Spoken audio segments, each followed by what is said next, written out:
You're watching us here on the Weekender on CNBC TV18. Now, one of the most celebrated appointments in the FMCG space in the last 1 year has been that of Prabha Narasimhan, moving from Hindustan Unilever to Colgate. She completes 1 year at the helm, and we find out what the future holds.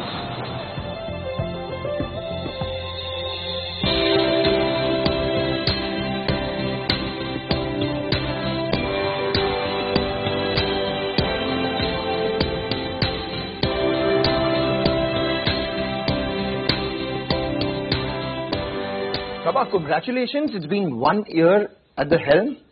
How has the year been? Thank you very much, Mangalam, and it's a pleasure to see you. Looking back, I've been actually in quite a reflective mood, as you can imagine, over the last week, 10 days. And I think overall it's been a fantastic year. It's truly a privilege to run a company with the quality of people and the quality of brands that I have the privilege to run.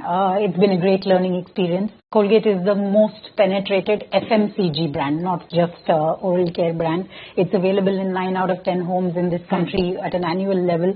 This is the company's 86th year in this country, so it's been a part of the fabric of this country. And now as I meet people, every time they see me and like, what do you do? Or I work for Colgate. They'll be like, oh, I grew up with Colgate. I use Colgate. You know, I love Colgate. And that's really the power of this brand. Why is it that people aren't using it as much?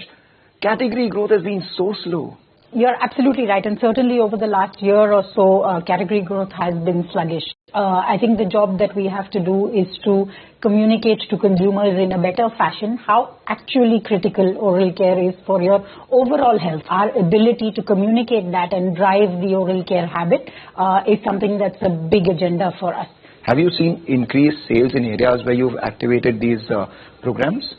So, firstly, Mangalam, you'll realize that moving consumer behavior, especially on consumption, actually is slow, it's hard, and it takes time. Yes. One of the key activities that this company has done and done quite successfully, which drives both penetration, which has been super successful, getting it to near universal, and consumption to a lesser extent, though, is the Bright Smiles, Bright Future program. Yeah. So we reach out to school children of the formative age and talk about dental health, oral awareness, prevention of tobacco consumption, all these good healthy habits, and hope to build a habit that they will then carry home. However, as we are now thinking about how the world has evolved and how extremely critical it is, both from a consumer health perspective and for the health of our business perspective, we are looking to amp up what we do in terms of driving oral care. And so shortly you will see much more that we are doing to build healthy oral care consumption habits in the coming few months. Yes, everyone learns it, but eventually, and you're saying that every household, nearly every household in the country has a toothpaste and a toothbrush. Why is it that they're not using it? If you talk to urban consumers and you ask them how many times a day should you brush, the answer is usually 2. Yeah, so everybody knows it. Yes. It's a belief that exists. However, I don't think there is clarity on the so what of not doing it. Okay. And I think therefore just a little bit of nudge in that direction would help. From a rural consumer's perspective, they have a substitute, which is the use of datun or, neem sticks or any of those other things. And I think it's really our job to convince them in terms of why using a toothpaste and a toothbrush is really better for your oral health, and that's really the work that we're doing. Lots of inciting work that's happening, which I'm unfortunately not at liberty to share, but there are reasons and we will find them. I've come down to your office. You have to share a little more than what you are at liberty to. If you could, just for the benefit of our viewers, break down your revenue in terms of how much you get from oral care. In oral care, how much do you get from toothpaste and how much is toothbrushes, and the Palmolive part of it, if you could break that down for us. So the bulk of our business is toothpaste, and we tend not to share exact figures, but really the bulk of our business is toothpaste. We have a very, very strong toothbrush business where we are actually the market leaders in toothbrush as well. And we have, to be honest, a tiny Palmolive business, a business that I would really love to make bigger, and it is one of our key priorities. And that becomes really the 4th pillar of our strategy that I'm sure you've heard many times. So let's revise those 4 pillars. One is holding your market share, growing it. Secondly, increased use cases in the rural areas and the urban areas as well. The third case is premiumization, where people are buying better toothpaste, better toothbrushes, and buying it a lot more frequently. And the fourth one is Palmolive. That's correct, right? Yeah, you could do my job, Mangalam. I would love to. Okay. But last 10 years, sales CAGR for Colgate has been just 5%. How do you plan to structurally change that? You're absolutely right that over the last decade or so, the performance of the company has been, in the 4-5% CAGR. Lots of things that have happened. There was an entire wave of naturals that came. We are seeing that wave plateau and the naturals segment, if you want to call it a segment, also plateauing. And we think that there's a real opportunity for Colgate to double down on what Colgate is good at, which is really this whole idea of strong science built into each of our products, which deliver really good efficacy. Let's raise a cup to that. And that's our coffee cup. Talking about penetration, can you break that down for us? I mean, what proportion of your portfolio is entirely penetrated and which of them are under-penetrated? And there you see more headroom for growth. So I think firstly, if you take a look at total toothpaste and total toothbrush, nearly 100. Yeah. Okay. Then our most penetrated brand would be Strong Teeth, which would be in the ballpark of 6-7 out of 10 households. And therefore, if you see that's our strongest and largest brand, and that is the strongest and largest brand in the oral care category, you see automatically the extent of headroom that you have in all of the other offerings. And that's exactly why this whole idea, or the second pillar of driving premiumization, becomes so much more important, because there are so many value-added benefits that we can give consumers in oral care. What we need to do is to convince them that that truly does deliver a benefit to them. What you've done with artificial intelligence in the stores that you reach and with your assortments, all of that has caused a delta of almost 20 to 30% to your sales in those particular stores. How much of a headroom do you see there? Actually, we see tremendous headroom there, because as you know, we reach about 1.7 million stores, which is, I think, the greatest direct reach, or it's certainly comparable to pretty much any other company's direct reach. But the trick is to make sure that we have the right SKUs in those 1.7 million stores. And the Smile Stores algorithm that you refer to does exactly that, because it does tell us that, a multiplex has come up nearby, there's a mall there, there's a new college there, which means that there are a lot of young adults in that vicinity. So it gives us all of those indicators, which then feeds into what should be the assortment in that store. So the headroom on that, while we will not see, I think, huge assortment numeric increase, because you can't keep on adding, I mean, retailers must sell things other than toothpaste and toothbrush. What you will see is the quality of assortment driving growth. And on that one, I think we have massive headroom. Versus what was happening in the company before you came and going forward, how much of that will be more of the same and how much of that will be new? I think a lot of it is really on a continuum, because these are businesses, like I said, this is our 86th year in the country, and the foundation that we've been given today has been rock solid. So it is on a continuum. What we want to turbocharge, though, is the speed of executing some of these things. So Smile Stores is one of them. We also have a similar AI technology for merchandising, which takes a photograph of the shelf and then tells you, share of shelf, right level of planogramming, what's the secondary asset, what's the placement, and all of that's done real time. So the speed is what we're trying to move. Similarly, we're trying to move speed in terms of adopting digitization in the business process.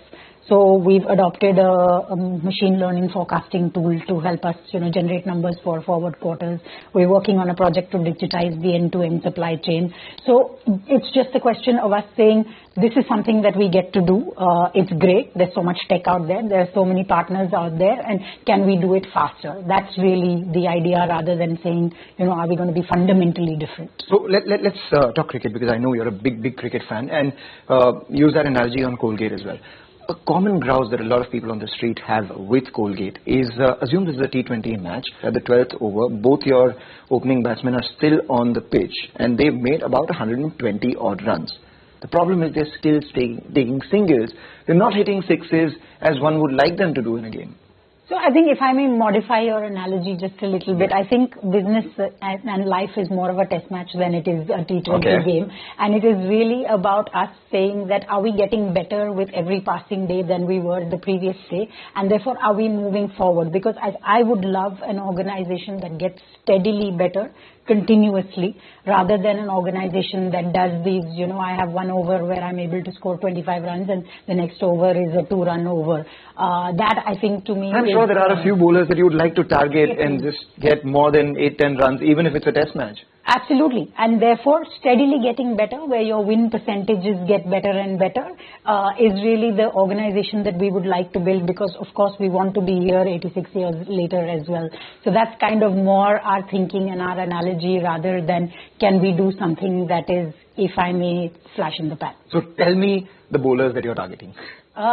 So I think we have a significant opportunity across the board. We're really lucky in that the first word in oral care in this country, as in many other countries, is Colgate. And therefore we have a platform on which we can target pretty much anything that we want to target. And our focus is to make sure that in every segment of relevance to consumers where we believe we have a right to win, we will have an offering there, and that offering becomes a legitimate. So the people who have comparable offerings become then a legitimate target for us to take on.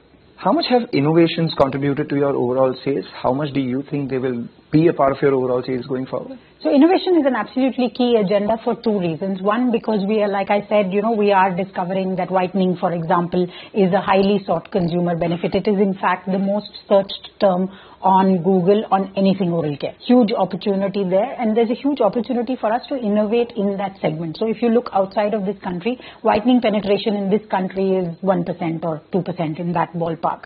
Whitening in the US is 43%. Even in Southeast Asia, it's in the 20s. So, and there is opportunity for us, to the comment that you made earlier, to do more than toothpaste and toothbrush. There are whitening devices. We've just recently launched the whitening pen, which you would have seen. Innovation, whether it be on our existing brands or innovation, whether it be on the new brands, will be a consistent focus for this company. Let's talk about your margins now. They're the highest in the industry by far, between 29 to 32% of the last many years. Even if they were to go down by 300 to 400 basis points, they will still be the highest in the industry. So how about taking some of the EBITDA margins and using that to invest in growth? What the margins indicate is that this is a really strong brand that has pricing power in the market because of the quality that it delivers to consumers. So it's not something that we're feeling, oh my God, we have these kind of margins. On to your comment, which I think is underlying, do we adequately fund our growth? I think the answer to that is an unequivocal yes. Everything that we see as an opportunity, we are fully funding, and as we see more opportunities, we are committed to funding those as well, because really the single agenda for this company is for us to drive top line growth. This is a fabulously exciting market. We have significant consumption headroom. We are the market leaders, and the first word in oral care or the last word in oral care, as the case may be. And we have, like you said, the P&L to support growth. So really, growth is our primary motivator, and we will not be found wanting in funding it. The last couple of quarters, we've seen early green shoots of some of the strategies that you've implemented as well. Could you define what are the 3 or 4 key changes you've made to the organization since the time you've joined? So I think, like I said, Mangalam, everything is really on a continuum, but the things that we've doubled down our focus on is first really product superiority. And I think that for me is the fundamental cornerstone of an FMCG business, that you must deliver to consumers a product that they perceive to be superior. The second part of our thinking is to do advertising that is more cut through and that makes people take notice of the category. So in a cluttered environment, we do need to get attention, and the joy of having a brand like this is if you create good advertising, then you get a truly multiplier effect. Then the third pillar for us is to leverage our fabulous reach, the 1.7 million stores that we discussed, and to put the right SKU into the right store. So even on a brand like Colgate Strong Teeth, which is really the most distributed oral care brand, as you would imagine, being the largest share, we've still found headroom opportunity to get our assortment up. And with this relaunch, we've managed to increase our assortment by about a quarter, so about 25% or so, just by saying, can we get mid-packs into stores that don't have mid-packs? Can we make the 20 rupee, which is a growing segment, more available, and things like that. The combination of these 3 things, I think, is what is coming to bear and starting to show these early results. And the market share, it seems to have stabilized after a big decline that we saw over the last many years. Do you have plans to, claw back to those historical levels? We want to deliver competitive ahead of market growth, and which we hope will start reflecting more consistently in the market shares that we deliver as well. The Max Fresh range that you have, it can stand for a lot more than just a toothpaste, right? There are multiple categories. I see, just off the top of my head, there are other brands who do mouth strips. They do something like a mouthwash. They do mouth sprays. So it can stand for the larger freshness positioning than just a toothpaste. Is there a possibility? Can we hear something? Can I just say, Mangalam, that I fully agree with you and watch this space for a bit. So mouth sprays, strips, and lots of things. Lots and lots of things. The active salt portfolio. I see salt. I see neem. I see clove. I see turmeric. Lemon. I see lemon. I think if you add onion, ginger, and some rice, it becomes a biryani there. I swear. What are the other ingredients that you're seeding?